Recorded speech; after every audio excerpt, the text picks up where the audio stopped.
Že spomladi so tako s partnerji iz gospodarstva zagnali družbeno odgovoren projekt razvoja zaščitnih mask za medicinsko osebje. Razvili in izdelali so uporaben prototip, ki je temeljil na predelavi sicer komercialne potapljaško celoobrazne maske, ob tem pa so jo nadgradili z zaščitnim filtrom. Od srca se zahvaljujemo Univerzi v Mariboru. Izdelali so perfektne maske, ki jih v našem kliničnem centru nujno potrebujemo. Tukaj govorim za oddelke, kjer se zdravijo COVID pacienti, za operacijske dvorane, za intenzivno terapijo in pa nekatere ambulante, kot je recimo ambulanta za ORL in pa oftalmologijo.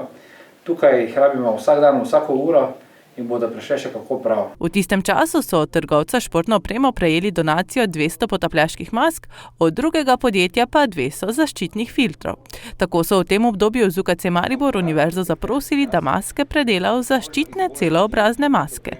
Celoobrazne maske, ki smo jih razvili na Univerzi v Mariboru v smislu uporabe v bolnišničnem okolju, so prvi korak k temu, da bomo razvili celovitejši pristop, ki bo umerjen na posameznega uporabnika in bo vključeval vse potrebne dodatne elemente senzorike, ki bodo omogočali tako mnogo komfortnejšo uporabo, kot tudi nadzor, pa seveda tudi komunikacijo med bolnišničnim osebjem.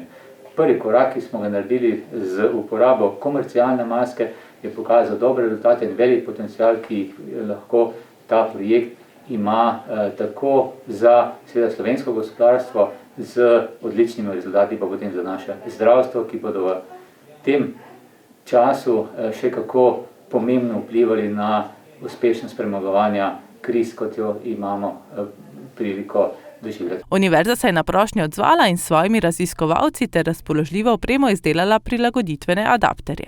Sicer pa še vedno teče tudi nadaljnji razvoj zaščitne opreme.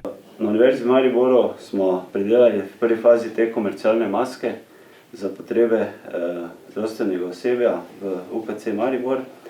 Seveda pa nadaljujemo z razvojem naprej. Na tem mestu bi se zahvalil prvo podjetju Decathlon, ki nam je za to predelavo v prvem valu epidemije že doniral 200 teh mask, in podjetju Margento R&D, ki so pa dejansko donirali te zaščitne filtre.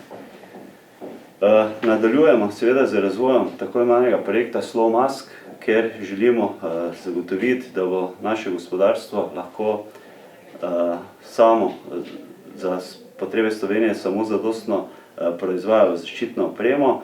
Seveda bo tista maska naprednejša, bo tudi pametna postala in bo imela seveda neko zelo uporabno vrednost v medicini. Tukaj pa se sodelujemo s podjetji, kot so Miniplast in Roto in Sine, kateri pač nam sorazvijajo komponente in dejansko tudi lahko zagotovijo potrebno industrializacijo samih. Zaščitna maska bo sicer imela tudi ustrezne rešitve za zdravstvene delavce, ki uporabljajo očala, ter tako tudi njim omogočila nemoteno in varno izvajanje dela.